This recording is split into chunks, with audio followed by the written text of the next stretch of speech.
जय हिंद साथियों, मैं अपने इस वीडियो में आपका पुनः स्वागत करता हूं। दोस्तों, आज के इस वीडियो में हम लोग बात करने वाले हैं कोशिका के बारे में। तो देखिए, कोशिका को अंग्रेजी में हम लोग सेल कहते हैं और कोशिका को जो वैज्ञानिक नाम है वो है साइटो, और कोशिका के बारे में अध्ययन करना साइटोलॉजी कहलाता है। देखिए, जो कोशिका होती है ये जीवन की मौलिक इकाई होती है, यानी कहने का मतलब हमें जिंदा रखने के लिए ये बहुत ही महत्वपूर्ण योगदान देती है। और देखिए, जो कोशिका होती है हमारे शरीर की सबसे सूक्ष्मतम संरचना होती है। अगर हम बात करें कोशिका की परिभाषा क्या है, तो प्रत्येक जीव की संरचनात्मक एवं क्रियात्मक इकाई को हम कोशिका कहते हैं। यानी कहने का मतलब मोटा मोटा आप ये समझ लीजिए, इकाई का मतलब यहाँ पे होता है सूक्ष्मतम संरचना। तो हम कह सकते हैं कि प्रत्येक जीव की वह सूक्ष्मतम संरचना जो प्रत्येक जीव के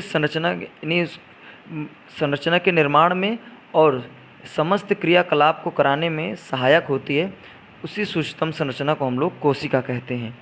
देखिए, प्रत्येक जीव की बात करें तो प्रत्येक जीवों का जो निर्माण होता है वो छोटी छोटी कोशिकाओं से मिलके होता है।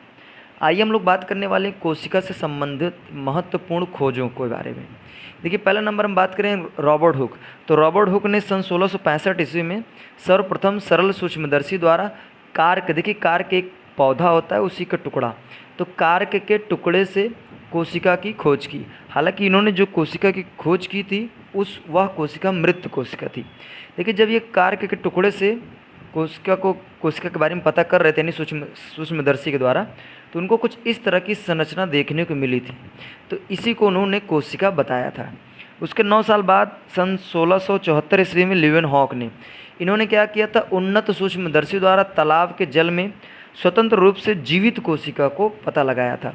तो मृत कोशिका की खोज रॉबर्ट हुक ने सन 1665 में किया था और मृत कोशिका को, जीवित कोशिका को लीवेनहॉक ने 1674 ईस्वी में खोजा था।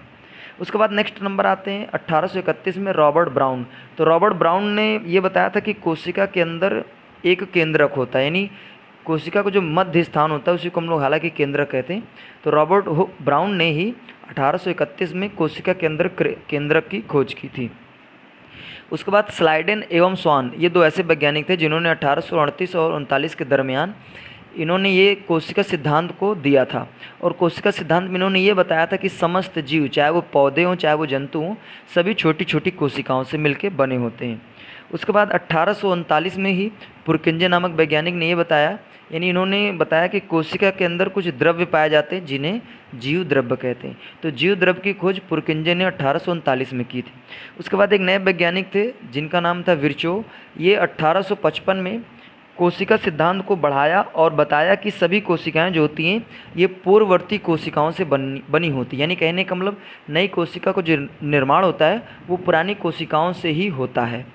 उसके बाद लास्ट में नाल एवं रुक्सा, ये दो ऐसे वैज्ञानिक थे जिन्होंने 1940 में इलेक्ट्रॉन सूक्ष्मदर्शी की खोज की, जिसके द्वारा कोशिका के बारे में और भली भांति हम जानकारी प्राप्त कर पाए।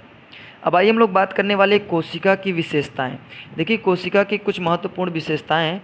पहली विशेषता है जैसे जो कोशिका होती हैं इसमें स्वतंत्र रूप से गुणन करने की क्षमता होती है, यानी कहने का मतलब ये अपने से ही अपने जैसे तमाम कोशिकाओं को ये पैदा कर सकते हैं। तो इसमें स्वतंत्र रूप से गुणन करने की क्षमता होती है, अपने से अपने आप की वृद्धि कर लेते हैं और इनमें आनुवांशिक सूचनाएं निहित होती हैं। साथ ही तीसरा गुण ये है कि ये स्वतः जीवन हेतु सभी आवश्यक प्रक्रियाओं को ये पूर्ण कर लेते हैं। जैसे इनको जिंदा रहना है तो जो भी इनको चाहिए, जो भी आवश्यकता होती है, ये स्वयं अपनी आवश्यकताओं की पूर्ति कर लेते हैं। आइए अब हम लोग बात करते हैं कोशिकाओं के आधार पर जीवों का वर्गीकरण। तो देखिए, कोशिकाओं के आधार पर जीवों का वर्गीकरण दो प्रकार से किया गया है, एक कोश की जीव और बहुकोश की जीव। तो एक कोश की जीव का मतलब कि इसमें सिर्फ एक ही कोशिका होगी, और बहुकोश की जीव का मतलब होगा कि उसमें बहुत सारी कोशिकाएं होंगी। अगर बात करें एक कोश की जीव कौन कौन से होते हैं, जैसे बैक्टीरिया हो गया, अमीबा हो गया, पैरामेसियम हो गया, ऐसे बहुत से जीव होते हैं जो एक कोश की जीव होते हैं, अर्थात उनमें सिर्फ एक ही कोशिका होती है। बहुकोशी में जैसे आते हैं कवक, पेड़ पौधे, पादप यानी और जंतु, मानव इत्यादि, ये बहुकोशिकीय यानी हम लोग बहुकोशिकीय जीव में आते हैं। हम लोग के अंदर एक से अधिक यानी कहने का मतलब लगभग करोड़ों कोशिकाएं हम लोग के शरीर में उपस्थित होती हैं। आइए अब हम लोग बात करने वाले हैं कोशिका का आकार एवं आकृति। देखिए प्राय यानी सामान्यतः ये देखा जाता है जो कोशिकाएं होती हैं वो गोलाकार आकृति में होती हैं, किंतु ये बहुभुजी, आयताकार, बेलनाकार, नलिकाकार, घनाकार, तस्तरी नुमा, ताराकार, भालाकार आदि हो सकती हैं।